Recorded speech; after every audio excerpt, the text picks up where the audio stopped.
Back to my YouTube channel र अब चाहिँ थाहा हुन्छ कसले कति बुझेको छ भनेर चाहिँ हैन। So this is the day 14। हाम्रो चाहिँ अब एक्सर्साइज नम्बर 2 दिइरहेको छ। मैले एक्सर्साइज नम्बर 1 एक्सर्साइज पहिला पनि दिएको छु, यो एक्सर्साइज 2 हो हैन। यो एक्सर्साइज नम्बर 2 हो,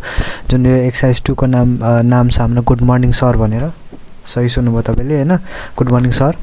अब यो एक्सर्साइज चाहिँ अब एक्सर्साइजबाट चाहिँ थाहा हुन्छ तपाईँले कति बुझ्नु भएको छ भनेर। जस्तै अब मैले भनौँ अब यो मैले एक्सर्साइज चाहिँ अब यसबाट चाहिँ हामीले के हुन्छ भन्दाखेरि के सिक्छौँ भन्दाखेरि चाहिँ हामीले यसमा चाहिँ अब भनौँ न इफ एल्स प्रयोग गर्नुपर्ने हुन्छ, जुन चाहिँ इफ एल्स स्टेटमेन्ट प्रयोग गर्नुपर्ने हुन्छ, जुन चाहिँ अगाडि मैले प्रिभियस भिडियोमा मैले त्यो टपिकको बारेमा मजाले मैले त्यसको बारेमा भनेको छु हैन, सिकाएको छु। तपाईँहरूले आई होप तपाईँले बुझिसक्नु भएको छ भने मलाई थाहा छ, तपाईँहरूमाथि पुरा विश्वास छ। र अब आज चाहिँ हामी के गर्छौँ भन्दाखेरि एक्ज्याक्टली त्यही कुरालाई चाहिँ हामी प्र्याक्टिकलमा प्रयोग गर्छौँ यो इफ एल्सलाई चाहिँ हैन। अनि त्यसपछि हामीले के गर्छौँ भन्दाखेरि एउटा टाइम मोडुल पनि प्रयोग गर्छौँ। मोडुलको बारेमा पनि मैले भनिसकेको छु हैन, टाइम मोडुलको बारे हामी टाइम मोडुल पनि प्रयोग गर्छौँ हैन। सो अब हाम्रो एक्सर्साइज हेर्छौँ हैन हामी। सो के छ भन्दाखेरि अब के छ, create a Python program capable of greeting you with good morning, good afternoon and good evening भनेर छ। भन्नु खोजेको चाहिँ के भन्दाखेरि चाहिँ हामीले चाहिँ ग्रिड गर्नु पऱ्यो, good morning, good afternoon, good evening भनेर ग्रिड गर्नु पऱ्यो डिपेन्डिङ अन टाइम। मतलब टाइम अनुसार चाहिँ मैले अब जस्तै यदि के भन्छ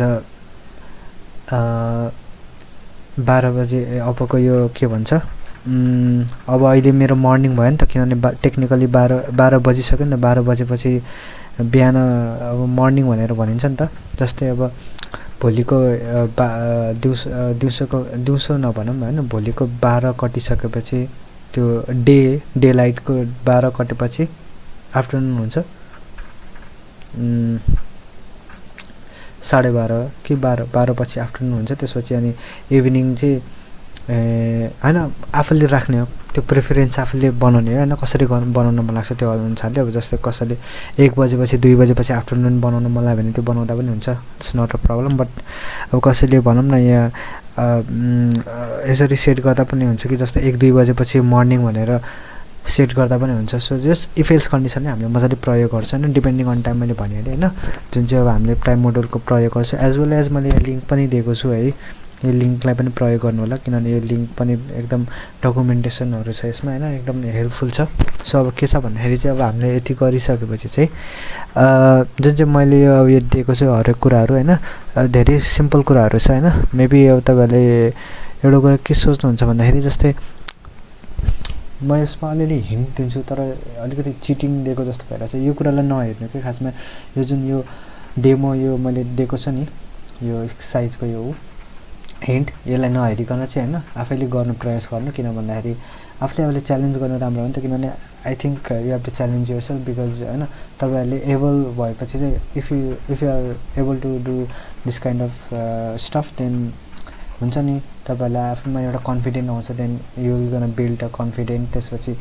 हुन्छ नि आफ्नोमा एउटा हुन्छ नि एउटा के भन्छ इन्डिपेन्डेन्ट हुन सकिन्छ नि त हरेक कुराहरूमा। जस्तो इन्डिपेन्डेन्ट हुन सकिन्छ भन्नाले पनि जस्ट आफ्नो एउटा सेल्फ बिलिभ भएपछि अथवा एउटा कन्फिडेन्ट आएपछि हैन जस्ट अब चाहिँ म गर्न सक्छु है भनेर आफैले गर्न सक्छु, अब मलाई कसैको चाहिँदैन म भनेर त्यो भएपछि राम्रो हो नि त, इन्डिपेन्डेन्ट भएको राम्रो हो नि त हैन। अरूमा डिपेन्ड हुनु या यो भिडियोमै सधैँ भिडियोमै यो हेरेर चाहिँ म आफै के अरे यो भिडियोमै हेरेर चाहिँ म गर्छु भन्ने त्यो भन्दा पनि आफैले गर्न सक्यो भने राम्रो हो नि त। आफैले भनौँ न आफैले सल्भ गर्न सक्यो भने त राम्रो हो नि त। सो यो कुराहरू छ हैन, मैले भनिहालेँ। यसमा गर्नुपर्ने कुरा केही त्यति खासै रकेट साइन्स होइन, त्यही हो हैन। टाइम अनुसार हामीले त्यो ग्रिड गर्नुपर्ने हो, ग्रिड बनाउनु पर्ने हो हैन। सो अनि त्यसपछि अब जस्तै कसैलाई अब यो डिफिकल्ट लागिरहेछ हैन, अब मोडुल भनेको के बुझिरहेछ अझ पनि त्यसको अलिकति सेन्स छैन भन्दाखेरि अब यो प्रब्लमलाई सल्भ गर्न गाह्रो हुन्छ भनेर अब लाग्छ भने चाहिँ के गर्नु भन्दाखेरि जस्ट यसलाई के गर्नु हैन, यो स्याम्पललाई चाहिँ कपी गरेर मैले के गरेर आयो फेरि कपी गरेँ त,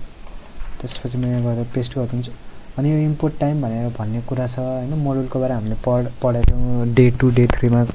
पढेको थियौँ हामीले हैन। अब यो टाइम मोडुल भनेको एउटा बिल्ट इन फङ्सन हो। सो त्यही भएर यसलाई पिपको बारेमाहरू नै हामीले पढेको थियौँ मोडुलमा, पिप सिपको बारेमा। यो कुनै पनि अब एक्सटर्नल फङ्सनहरू चाहिँ अब भनौँ न एक्सटर्नल फङ्सनहरूलाई इन्स्टल गर्दाखेरि पिप युज गर्नुपर्ने हुन्छ, तर यो टाइम मोडुल के भने बिल्ट इन फङ्सन हो। सो त्यही भएर हामीलाई चाहिँदैन, हामीलाई यसलाई पिप युज गरिरहनु पर्ने, मतलब नो निड अफ पिप, मतलब त्यो पिप हामीलाई आवश्यकता छैन यो बिल्ट इन फङ्सन हो डाइरेक्ट इम्पोर्ट टाइम गरेपछि यो इम्पोर्ट भइहाल्छ यो टाइम मोडुल सो अनि अर्को कुरा के छ भन्दाखेरि यहाँ जस्तै मैले रन गर्छु है त यसैले म रन गर्छु यो स्याम्पल प्रोग्रामलाई म रन गर्छु त्यसपछि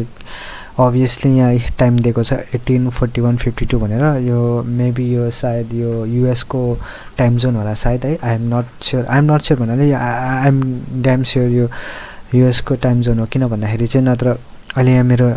12:32 गएको छ बिहानको यो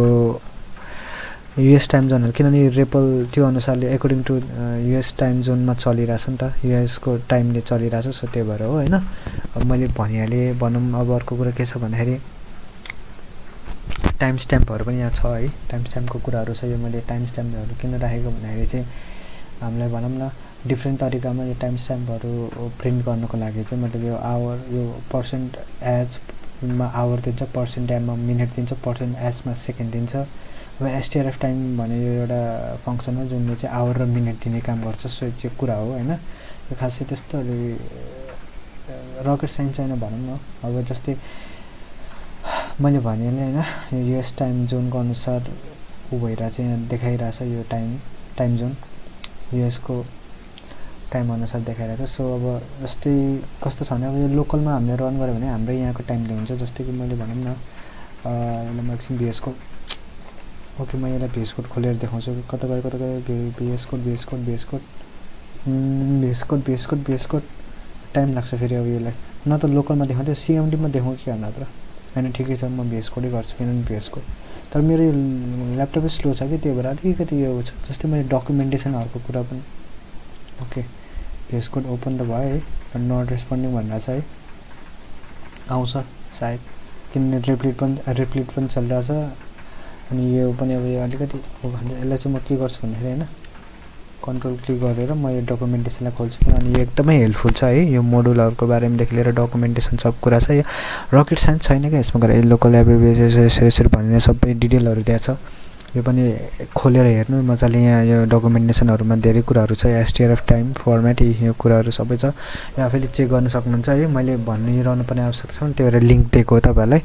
सो अर्को कुरा के छ मैले अरू कुरा त बताउनु पर्ने कुरै छैन मैले अब सबसे बिगेस्ट हिन्ट चाहिँ म के दिन्छु भन्दाखेरि चाहिँ जस्तै एकछिन त पहिला मैले के गर्छु भन्दाखेरि कहाँ यस रेपल त्यसैले म फेरि के गर्छु थाहा छ म होल कपी गरेर म भिएस कोडमा हाम्रो यो लोकल कम्प्युटरमा के हुन्छ यार किन यस्तो भएको सो एकचोटि मैले यहाँ सेभ गरेर मैले रन गर्नु प्रयास गर्छु सेभै भएन क्या यार रन अनि अर्को के भन्न खोजेको भन्दाखेरि मैले तपाईँहरूलाई हिन्ट दिन खोजेको खासमा के हिन्ट दिन्छु भन्दाखेरि चाहिँ जस्तै टाइम डट एसटिआरएफ टाइम यहाँ यो कुरा छ जस्तै कि मैले एउटा एकदमै यो चाहिँ ठुलो हिन्ट हो यो दिएपछि त जसले पनि गर्न सक्छ क्या it's not gonna be a difficult then जस्तै कि यहाँ मैले यहाँ के गर्न सक्छु भन्दाखेरि आइएनटी गरेर म इन्टिजरलाई यहाँ ऊ गरेर गर्न सक्छु इन्टिजरलाई रेकमेन्ड गर्न सक्छु या इन्टिजर गरेर म चाहिँ यसरी गर्न सक्छु अब कस्तो हुन्छ भने यो आइएनटी भनेर मैले यो किन दिएको भन्दाखेरि चाहिँ यो दिएपछि चाहिँ मलाई यो प्रयोग गरेपछि चाहिँ के हुन्छ भन्दाखेरि आइएनटीमा आउँछ जस्तो कि अब कस्तो हुन्छ भने मतलब भनौँ न इन्टिजरमा रिटर्न हुन्छ त्यही हो होइन सो अब अर्को कुरो के छ भने यो स्ट्रिङभित्र चाहिँ यो पर्सेन्ट एचलाई चाहिँ तपाईँले अब यो कन्डिसन यो के भन्छ युज गर्नेलाई मतलब भनौँ न greater than less than equals to यो युज गर्छ भनेर सोचिरहनु भएको थियो होला नि त सो यो चाहिँ अलिकति पोसिबल हुँदैन प्रब्लमेटिक हुन्छ सो त्यही भएर चाहिँ इन्टिजर प्रयोग गरेर चाहिँ तपाईँले यो किनभने स्ट्रिङमा हुँदैन सो त्यही भएर इन्टिजर प्रयोग गरेर चाहिँ तपाईँले गर्न सक्नुहुन्छ किनभने यो पर्सेन्ट यो स्ट्रिङभित्र यो ऊ हुँदैन क्या मतलब स्ट्रिङमा चाहिँ यो त्यो ग्रेटर देन लेस देन यो कन्डिसनल युज गर्न सकिँदैन क्या पोसिबल छैन क्या सो त्यही भएर चाहिँ यो मैले बिगेस्ट यो चाहिँ अब पुरै यो भनौँ न होल क्वेसनको क्याच दिएको जस्तो भयो होइन अब खास चाहिँ तपाईँ जस्तै भन्नु अब तपाईँले यति भनेपछि तपाईँहरूले मजाले अब मैले त्यस्तो उ भन्नु अब इन्टिजरमा चाहिँ अब यो इन्टमा दिन्छ 18 ओके 18:46:21 एकछिन है त यो 24 आवरको छ कि क्या हो त्यही भएर यस्तो आइरहेछ 00 इम्पोर्ट टाइम किन यस्तो भनिरहेछ एकछिन code running okay let's see